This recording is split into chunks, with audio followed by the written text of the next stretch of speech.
Hello students, myself Mahmood Alam, your science teacher. Today I am going to teach you about our environment. Your 10th chapter name is our environments. आपका जो 10th chapter है class 5 students, आपका जो 10th chapter है वो our environments. आज हम environments के बारे में पढ़ेंगे. इन्वायरमेंट्स वातावरण. आप जानते हैं कि इन्वायरमेंट्स में बहुत सारे समस्याएं आ गई. इन्वायरमेंट्स है क्या? What is environments? Components of environments. Okay, and in this chapter we learn about waste disposal, global warming, acid rain and conservation of environments. यानी कि वेस्ट डिस्पोजल क्या है, ग्लोबल वार्मिंग क्या है, एसिड रेन क्या है और कंजर्वेशन ऑफ इन्वायरमेंट्स. हम इन्वायरमेंट को कैसे सेव करेंगे इसके बारे में हम डिटेल से पढ़ेंगे. You know that's everythings that surround us and effects our life is called environments. जो भी हमारे अगल बगल जो चीज़ है, चाहे वो लिविंग थिंग्स हो या नॉन लिविंग थिंग्स हो, वो इन्वायरमेंट्स के अंदर आता है. तो चलिए शुरू करते हैं.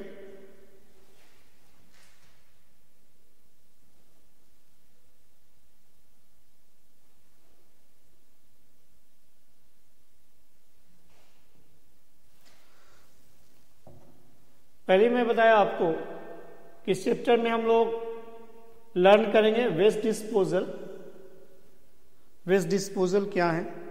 आप जानते हैं बहुत सारे हमारे कचड़े होते हैं, बहुत सारे हमारे अनयूजेबल थिंग्स होते हैं, उसको वेस्ट डिस्पोजल कहते हैं. ग्लोबल वार्मिंग आज की सबसे बड़ी प्रॉब्लम जो है ग्लोबल वार्मिंग है, जो पोल्यूशन के चलते हो रहा है. उसके बाद एसिड रेन है, यह भी बहुत बड़ी समस्या है. एसिड रेन, इसको एसिड में तेजाबी वर्षा कहा जाता है, जिससे जो हिस्टोरिकल बिल्डिंग है उसको ये नुकसान कर रहा है, प्लस सॉइल को पॉल्यूट कर रहा है. और कंजर्वेशन ऑफ इन्वायरमेंट्स, ये सारी जो समस्याएं हैं इसके चलते इन्वायरमेंट को बहुत नुकसान हो रहा है. उसको कैसे हम कंजर्व करेंगे, कैसे बचाएंगे इन्वायरमेंट को अपने, क्योंकि हमको अपने इन्वायरमेंट के अंदर ही रहना है. अगर इन्वायरमेंट ही हमारा सेव नहीं होगा तो हम बहुत सारे प्रॉब्लम का सामना करेंगे. We can face more difficulties. Next point, you are looking here your earth. This is a plant. Everything that surround us and affects our life is called environments. जो भी चीज़ हमारे आसपास पाया जाता है, everythings surround us and effects our life, और जो हमारे लाइफ को इफेक्ट करता है वो लिविंग थिंग्स भी हो सकता है और नॉन लिविंग थिंग्स भी हो सकता है. लिविंग थिंग्स बायोटिक कंपोनेंट्स और non living things abiotic components, ये दोनों हो सकते हैं. Everything that surround us and effects our life is called environments. जो भी चीज़ हमारे आसपास पाया जाता है और जो हमारे लाइफ को प्रभावित करता है, लाइफ पे इफेक्ट डालता है, उसको हम लोग इन्वायरमेंट कहते हैं. ये कंपोनेंट्स जो है वो लिविंग थिंग्स भी हो सकते हैं, लिविंग थिंग बायोटिक कंपोनेंट्स भी हो सकते हैं, लाइक प्लांट्स एंड एनिमल्स. आप जानते हो कि जिसमें लाइफ होता है, जान होता है, वो लिविंग थिंग्स है, जैसे प्लांट्स हैं, एनिमल्स हैं, ह्यूमन बीइंग्स, सारे चीज़ ये क्या है? लिविंग थिंग्स है. तो biotic components and abiotic components में एयर है, वाटर है, सनलाइट, सॉइल एटसेट्रा. बहुत सारे चीज़ हैं जो एबायोटिक हैं, नॉन लिविंग थिंग्स जिसमें air, water, sunlight, soil etcetera are effect on our life. यानी कि बोथ बायोटिक एंड अबायोटिक जो कंपोनेंट्स हैं हमारे लाइफ से जुड़े हुए हैं और हमारे लाइफ के ऊपर इसका प्रभाव पड़ता है। नेक्स्ट पॉइंट हम देखेंगे,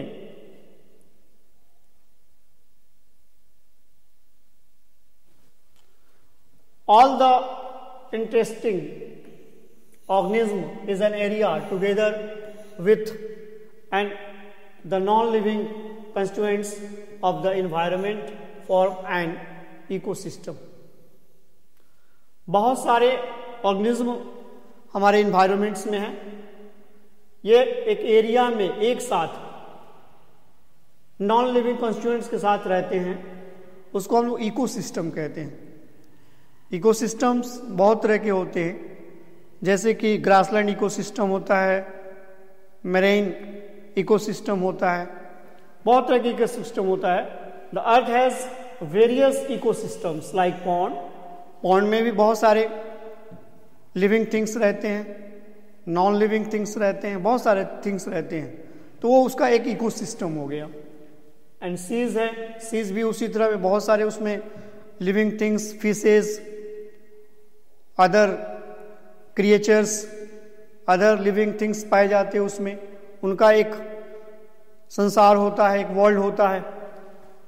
डिजर्ट में भी बहुत सारे living thing, non living things, ऐसे कंपोनेंट्स है जो एक साथ रहते हैं। ग्रासलैंड है, फॉरेस्ट है, जंगल है, ये सारे चीज का एक वर्ल्ड है जिसमें ये सारे मौजूद होते हैं, जिसको ये हम इकोसिस्टम कहते हैं। यानी कि इसमें इकोसिस्टम मैन मेड भी होता है और नेचर भी बनाता है। Ecosystem made by man also, ecosystem and ecosystem can be natural और मैन मेड। तो हमारा जो इकोसिस्टम है वह नेचुरल भी हो सकता है और मैन मेड भी हो सकता है। मैन भी इकोसिस्टम बना सकता है, बहुत सारे living thing, non living thing को लेकर के एक जगह उसको सेट कर देना, ये मैनमेड इकोसिस्टम हो गया। और नेचर जैसे ग्रासलैंड है, फॉरेस्ट है, पॉन्ड है, सीज है, ये नेचर बनाता है, तो इसको नेचर इकोसिस्टम कहते हैं, नेचुरल इकोसिस्टम कहते हैं। नेक्स्ट हम देखेंगे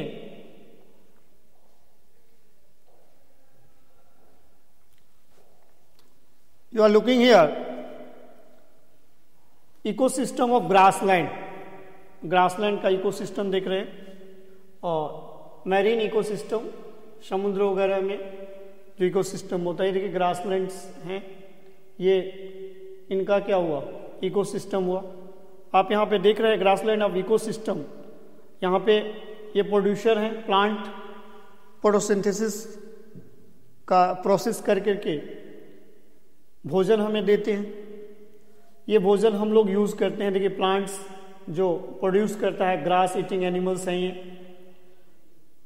ये डिकम्पोजर हैं, ये कार्बन डाइऑक्साइड ये टेकिंग करते हैं, हम लोग जो छोड़ते हैं डिकम्पोजर, जितने जो कार्बन डाइऑक्साइड हम लोग टेकिंग करते हैं ऑक्सीजन को, और कार्बन डाइऑक्साइड को क्या करते हैं, रिलीज करते हैं।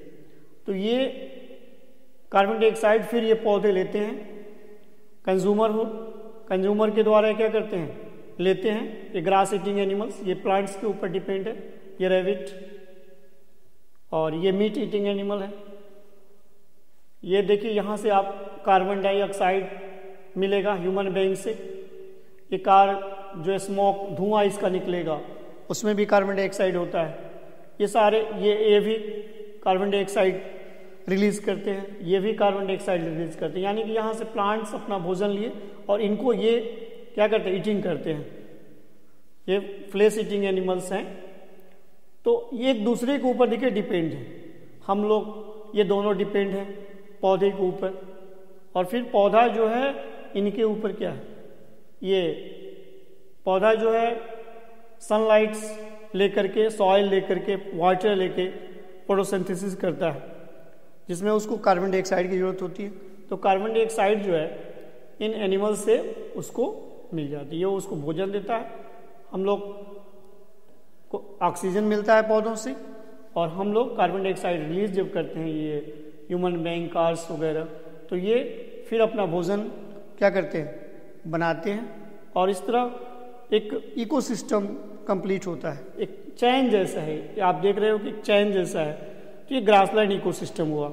यहाँ पर देखिए मेरीन इकोसिस्टम में इसमें बहुत सारे छोटे छोटे प्लांट हैं, फिशेज हैं, ये एक दूसरे के ऊपर डिपेंड है। इसमें कोई जो बड़ी फिशेज हैं वो छोटी फिशेज को खा करके अपना भोजन बना लेते हैं।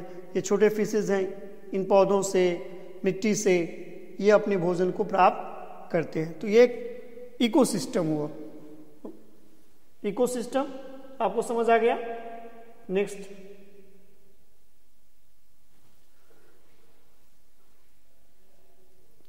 Any change in the environment which is mostly caused by human activities.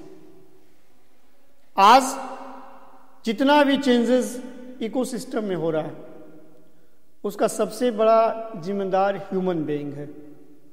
जितने भी एक्टिविटीज अपने लाइफ स्टाइल को चेंज करने के लिए आदमी कुछ ना कुछ नया प्रयोग कर रहा है, अपने लाइफ स्टाइल को बेहतर बनाने के लिए कुछ ना कुछ एनवायरनमेंट के साथ छेड़छाड़ कर रहा है।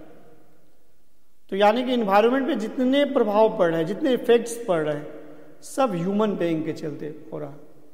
कई कारण है, पॉपुलेशन है, आबादी बढ़ रही है, आबादी बढ़ रही है तो थिंग्स का यूज़ ज़्यादा होगा, और जब थिंग्स का यूज़ ज़्यादा होगा तो कहाँ से आएंगे? इन्वायरमेंट से ही हमें वो थिंग्स मिलेंगे।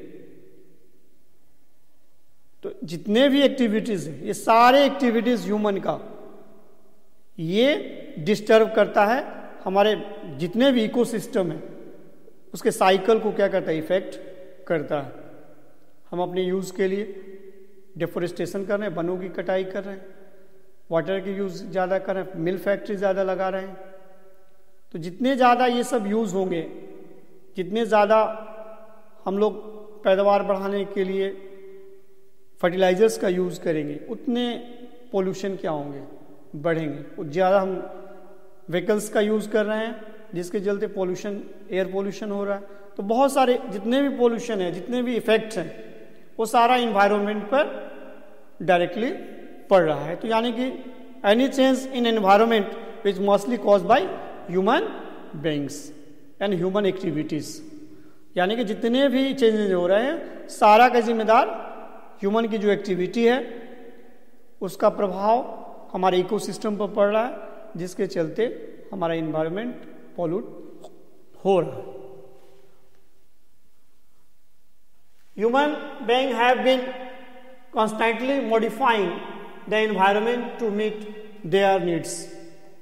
आपको बताया गया कि अपने नीड्स के लिए, अपनी आवश्यकता के लिए हम डेली कुछ ना कुछ नीड्स को पूरा करने के लिए कुछ ना कुछ मॉडिफाई करते जा रहे हैं। एनवायरनमेंट के साथ मॉडिफाइंग करते जा रहे हैं। जो नेचर ने बनाया है उसके साथ हम छेड़छाड़ कर रहे हैं, जिसके चलते हमारा एनवायरमेंट्स जो है उसके ऊपर बहुत बड़ा इफेक्ट पड़ रहा है। इसी मेजर जो प्रॉब्लम्स हैं, इसके बारे में हम लोग एक एक करके जो मेजर एनवायरमेंटल प्रॉब्लम्स हैं, इसके बारे में हम लोग पढ़ेंगे कि जो कौन कौन ह्यूमन की एक्टिविटीज़ है जिससे हमको एनवायरमेंट के ऊपर इफेक्ट पड़ता है। बहुत सारे इफेक्ट्स हैं। फर्स्ट है, बताया गया था कि वेस्ट डिस्पोजल।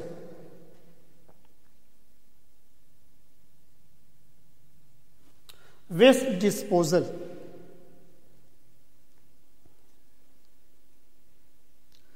वेस्ट माने फेंक देना, फेंक देने की क्रिया वेस्ट डिस्पोजल कहलाता है। हम लोग बहुत सारे चीज को जो अनयूजेबल होता है, उसका कोई सोचते हैं कि कोई काम नहीं होगा, उसको हम इधर उधर क्या करते हैं? फेंक देते हैं। यानी कि वेस्ट वही है जो हम लोग कचरा वगैरह, घर में जो भी पिल्स वगैरह, वेजिटेबल्स के पिल्स वगैरह, जो भी पॉलीथीन वगैरह कोई सामान आया, कोई चीज़, घर के जितने भी कागज़ वगैरह इधर उधर फेंक देते हैं या डस्टबिन में डाल देते हैं, वही वेस्ट है। Disposal of waste is a major environmental concern today. आज सबसे बड़ा प्रॉब्लम ह्यूमन बीइंग के लिए वेस्ट डिस्पोजल है। सबसे बड़ा मेजर इन्वायरमेंटल कंसर्न जो है आज का, वो क्या है? वेस्ट डिस्पोजल है। इसका रीजन क्या है? पॉपुलेशन बढ़ रहा है, इंडस्ट्रीज बढ़ रहे हैं, डोमेस्टिक बहुत सारे कचरे हमारे हैं, इनके चलते हमारा वेस्ट डिस्पोजल काफी मात्रा में बढ़ रहा है। पोल्यूशन इसमें सबसे बड़ा is one of the biggest global killer. इस दुनिया के लिए, संसार के लिए सबसे बड़ा किलर्स कौन है? पोल्यूशन है। और ये 100 मिलियंस पीपुल को इफेक्ट्स किए हुए हैं। 100 मिलियंस पीपुल को इसके पोल्यूशन का प्रभाव पड़ता है। सबसे बड़ा प्रॉब्लम है ये, यानी कि pollution is one of the biggest global killer. दुनिया का सबसे बड़ा किलर ये पोल्यूशन है। इंडस्ट्रियल डेवलपमेंट, पॉपुलेशन बढ़ेगा तो रोजगार चाहिए, जॉब चाहिए, बहुत सारे हमारे नीड्स को पूरा करने के लिए फैक्ट्रीज चाहिए, तो उसके लिए इंडस्ट्रीज लगाना होगा। और जब इंडस्ट्री ज्यादा लगेंगे तो ज्यादा उससे पोल्यूशन होंगे। Generation of domestic as well as industrial waste has increased. Industrial waste भी इंक्रीज हो रहा है, डोमेस्टिक वेस्ट भी इंक्रीज हो रहा है। पॉपुलेशन बढ़ेगा, ज्यादा आबादी होगी तो वेस्ट भी क्या होगा? डोमेस्टिक वेस्ट भी बढ़ेगा और इंडस्ट्रियल वेस्ट भी काफी मात्रा में इंक्रीज होगा। Proper management of waste is essential to prevent land pollution. अब इनसे सबसे ज्यादा लैंड पोल्यूशन होगा, सॉइल पोल्यूशन होगा। इस पोल्यूशन से हमें अपने अर्थ को बचाना है, सेव करना, हमें अपने इन्वायरमेंट को सेव करना होगा। अगर हम सेव नहीं करेंगे तो आने वाले समय में बहुत बड़े प्रॉब्लम को हम लोग फेस करेंगे। Understand? Waste is essential to prevent land pollution, यानी कि ये जो पोल्यूशन हो रहा है उससे हमने अपने लैंड को बचाना है, प्रिवेंट करना है। किस तरह हम लोग प्रिवेंट करेंगे, किस तरह हम लोग बचाएंगे अपने लैंड को, इसके बारे में हम लोग नेक्स्ट पॉइंट में डिस्कस करेंगे।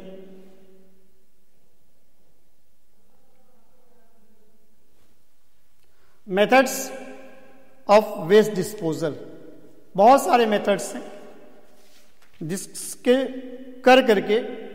जिसके द्वारा हम लोग अपने वेस्ट को डिस्पोज कर सकते हैं। Methods of waste disposal, the various methods of waste disposal are as follow.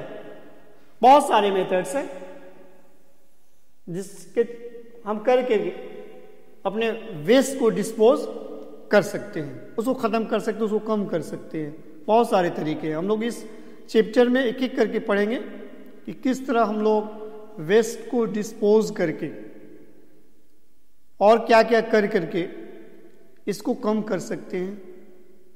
खत्म तो नहीं होगा पूरा, लेकिन कम कर सकते हैं। उसका यूज करके, उसको दूसरे तरीके से यूज करके हम लोग इसका फायदा भी उठा सकते हैं।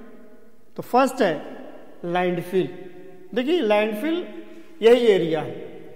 लैंडफिल वो एरिया है जहां पर जितने कचरे होते हैं, जितने वेस्ट होते हैं शहर के, ठीक है, इसमें पॉलीथीन है, कार्ड्स है, बॉटल्स हैं, अदर्स बहुत सारे थिंग्स हैं, इसमें ये लैंडफिल एरिया है जहां पे वेस्ट को ज्यादा मात्रा में डिस्पोज किया जाता है, जहां पे ले जाके क्या करते हैं, डाल देते हैं।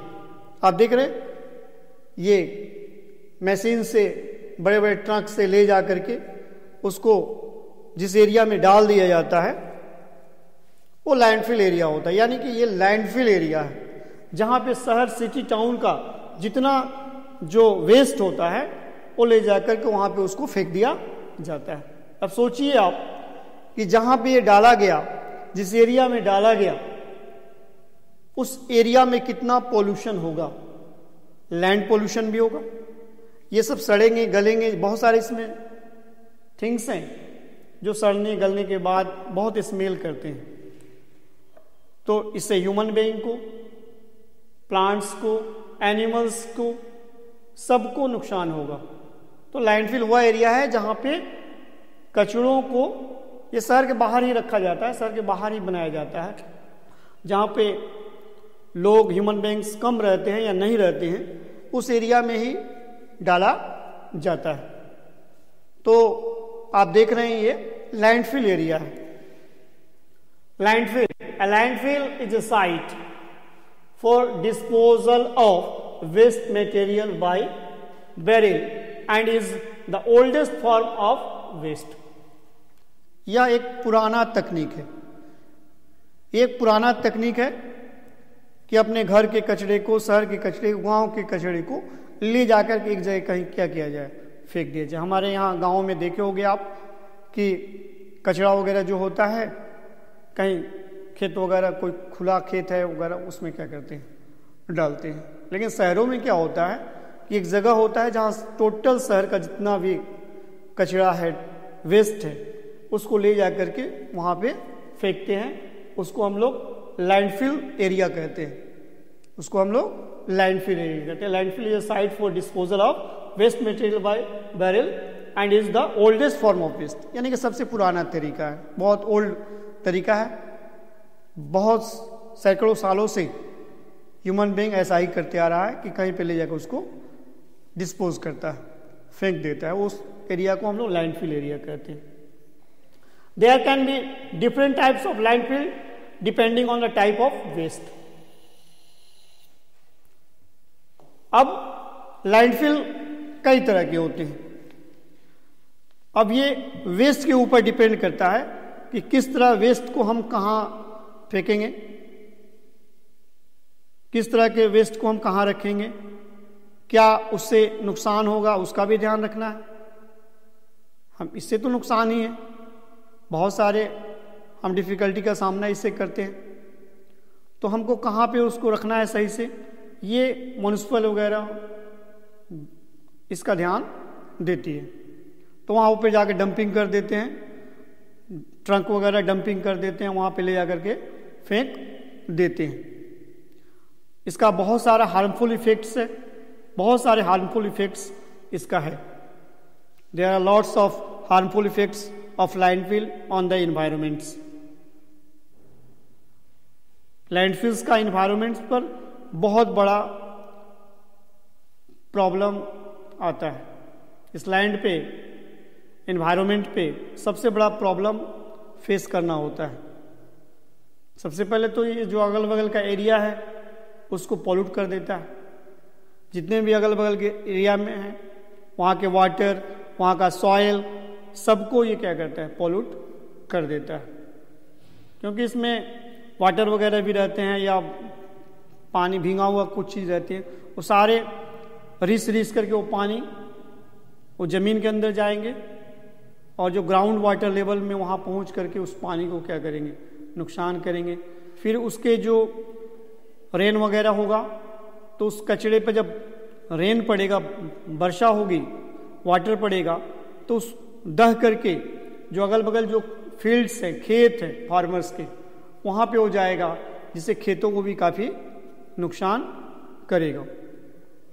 तो देखिए, देखते ही ये वेस्ट के ऊपर डिपेंड करता है लैंडफिल।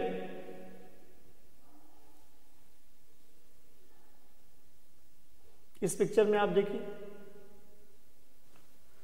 लैंडफिल जो आपको दिखाया मैं, काफ़ी बड़ा एरिया है लैंडफिल का, जिसमें बहुत सारे कचड़ों का यहाँ पे अंबार पड़ा हुआ है।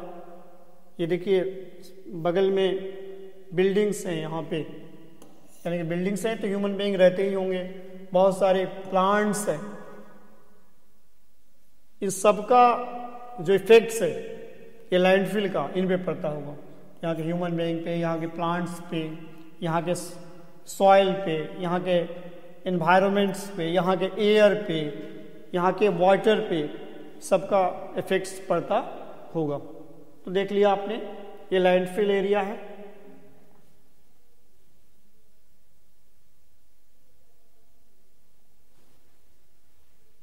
आप यहाँ पे देख रहे हो कि देयर आर सम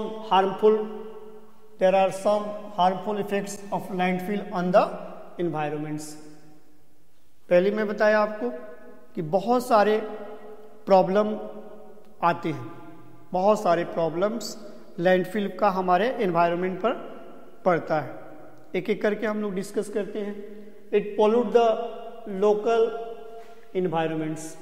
सबसे पहले जो उस क्षेत्र का इन्वायरमेंट है उसको ये नुकसान करता है लैंडफिल। जहाँ पे लैंडफिल होता है उस लोकल एरिया को सबसे ज़्यादा ये इफेक्ट करता है। Second point, it contaminates ground water and soil. पहले ही बताया मैं कि जो भी लैंडफिल एरिया में वेस्ट फेंका जाएगा ये वेट भी होता है, उसमें रेन का भी प्रभाव पड़ सकता है। तो पानी जो है रीस करके नीचे जाएगा और ग्राउंड वाटर जो है उस लेयर को इफेक्ट करेगा। यानी कि जब वहाँ से फिर उस एरिया में जो अगर नल वगैरह या हैंड पंप वगैरह गाड़े जाएंगे तो वो पानी इम्प्योर हो जाएगा, अशुद्ध होगा, जो पीने से स्वास्थ्य को, हेल्थ को बहुत बैड इफेक्ट्स करेगा। साथ ही जब रेन होगा तो पानी बह करके अपने अगल बगल एरिया में जब जाएगा तो जो फील्ड्स होंगे उसके सॉइल को भी, उसके क्रॉप्स को भी वो नुकसान करेगा। Methane gas generate by decaying organic waste in the landfill cause bad smell and contributes to green house effects. Landfill area में सबसे ज़्यादा जब ये सड़ते गलते हैं तो मेथेन गैस निकलता है, जनरेट होता है। जो ऑर्गेनिक जो वेस्ट होते हैं उन वेस्ट से वो निकलता है। जितने भी ऑर्गेनिक वेस्ट होते हैं उसमें से मीथेन गैस निकलता है जो बहुत खतरनाक होता है। ये बहुत, इसमें हीट होता है, गर्मी भी होती है, बहुत सारे अदर प्रॉब्लम्स भी होते हैं, हीट जनरेट करता है काफ़ी। तो ये लैंडफिल में इसका स्मेल जो होता है मीथेन गैस का बहुत ही बैड होता है। जब हम उसको उस एयर को ब्रीथ करेंगे, सांस लेंगे, तो हमारे हेल्थ के ऊपर उसका बहुत प्रभाव पड़ता है। एयर पोल्यूशन करेगा तो हम लोग उस एरिया में अगर रहेंगे तो वही एयर को हम क्या करेंगे, ब्रीदिंग करेंगे, जिससे हमें काफ़ी बैड इफेक्ट्स का सामना करना पड़ेगा। बैड स्मेल आएगा, contributes to green house effects, और इसका ग्रीन हाउस इफेक्ट्स पर भी प्रभाव पड़ेगा। ग्रीन हाउस इफेक्ट्स हम लोग आगे पढ़ेंगे कि ग्रीन हाउस इफेक्ट्स क्या है। ग्रीन हाउस इफेक्ट्स भी बहुत डेंजर है, इसके बारे में हम लोग आगे इसी में पढ़ेंगे, इसलिए उसके ऊपर हम अभी नहीं जा रहे हैं। तो आपने देखा कि there are some harmful effects of landfill on environments. First, it pollute the local environment, and second, it contaminates ground water and soils.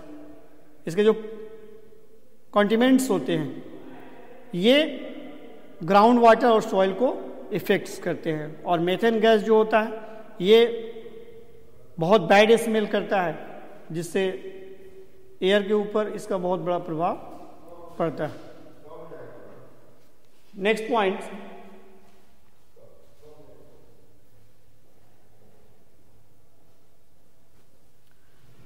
ये मेथेन गैस बहुत, ये जलाने के बाद ऐसा लौ पैदा करता है। देखिए इसका बहुत बैड इफेक्ट्स है। इसका आपको बताएगा कि स्मेल इसका बहुत बैड होता है। आपको पिक्चर में दिखाया जा रहा है कि मेथेन गैस है। Next points, incineration. Incineration is a waste treatment process. जैसे कि लैंडफिल में एक ये वेस्ट प्रोसेस था, फेंक दिए उसको। सेकेंड है इंसिनरेशन, ये भी वेस्ट ट्रीटमेंट्स है, that involve burning organic waste special furnaces से, स्पेशल एक मशीन में वेस्ट को डाल करके उसको ख़त्म किया जाता है, और उसको जो एसिड्स वगैरह होते हैं इससे पोल्यूशन को कम होता है इससे पोल्यूशन, इससे वेस्ट ख़त्म भी हो जाता है और उसका अदर यूज़ भी हो जाती है। ये आप देख रहे हैं कि ये इंसिनरेशन जो है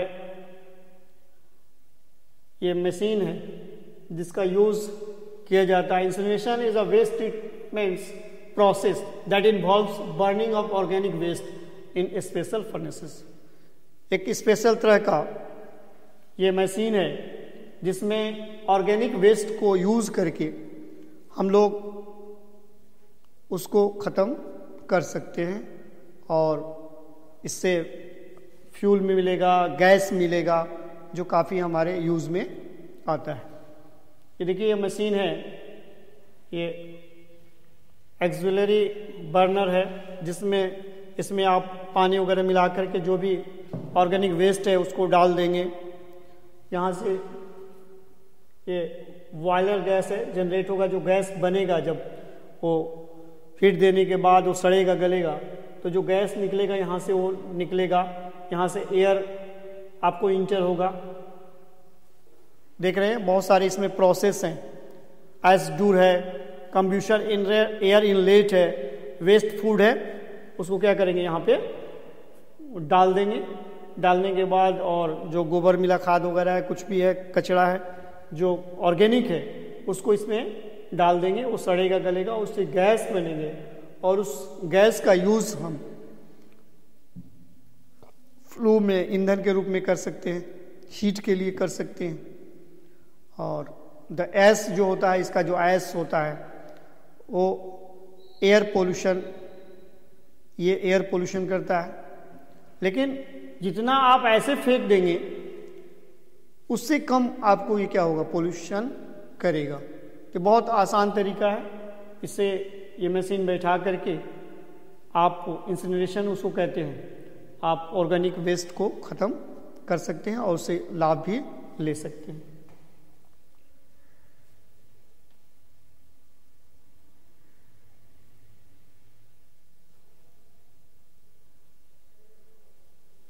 देखिए ये वही मशीन था,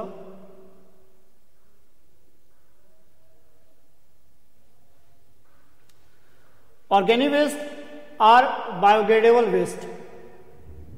ये बायोडिग्रेडेबल होते हैं। ये waste materials converts waste into ash, पहले ही आपको बताया, ये एस में, फ्लू गैस में और हीट में चेंज हो जाते हैं और इस तरह इसका यूज हो सकता है। The S produce is an air pollution itself, ये एयर पोल्यूशन करते हैं, लेकिन जितना एयर पोल्यूशन इसको लैंडफिल में फेंकने से होगा उससे कम आपको पोल्यूशन होगा।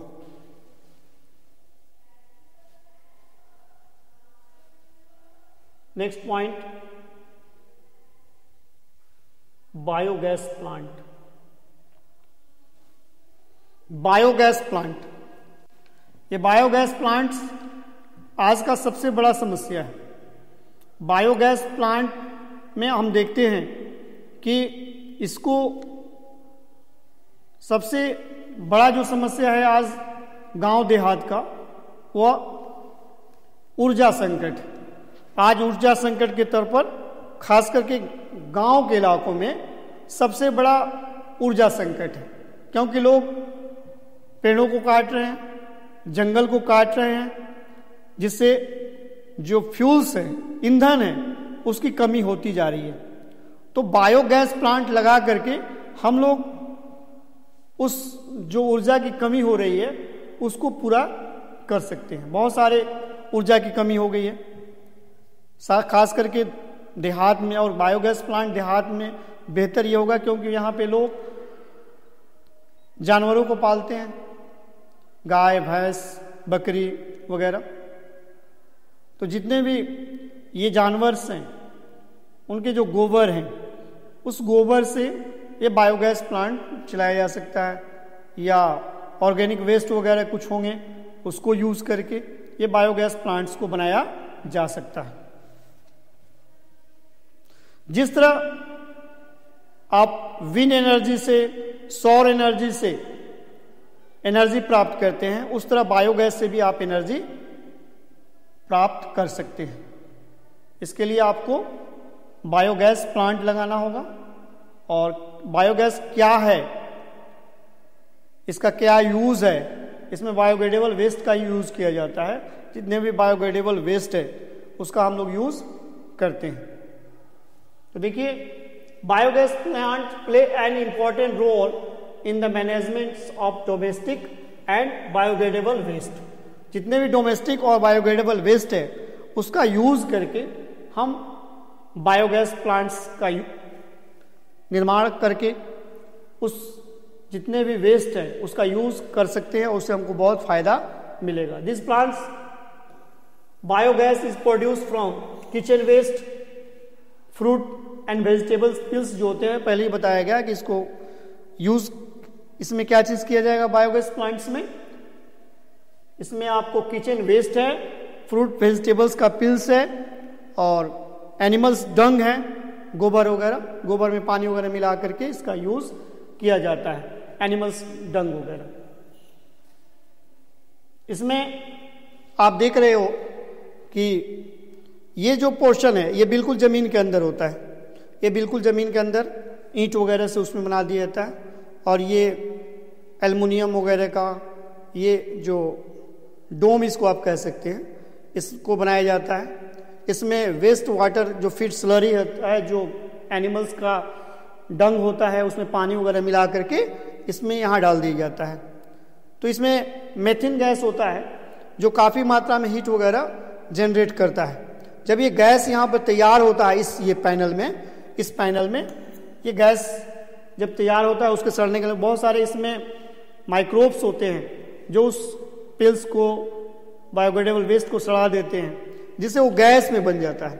गैस में बनने के बाद ये गैस होल्डर के द्वारा वो गैस बाहर निकलता है और वो गैस हम अपने डोमेस्टिक यूज़ के लिए, लाइट के लिए, खाना पकाने के लिए, बहुत इसमें हीट होता है। मेथेन गैस जो इसमें पाया जाता है उसमें काफ़ी हीट वगैरह होता है जो काफ़ी एनर्जी देता है, उसका हम यूज़ कर सकते हैं। उसके बाद जो इसमें कचरा बच जाता है वो खाद के काम आता है ना। जो खेतों में अगर डाल दिया जाए तो खेत का जो शक्ति है, पावर है, वो काफ़ी बढ़ जाता है। जैसे हम लोग गोबर यूज़ करते हैं खाद के रूप में, तो हम लोग फर्टिलाइजर्स नहीं डाल करके अगर इस मैन्योर को ही डाल देंगे तो काफ़ी खेत उपजाऊ हो जाएगा।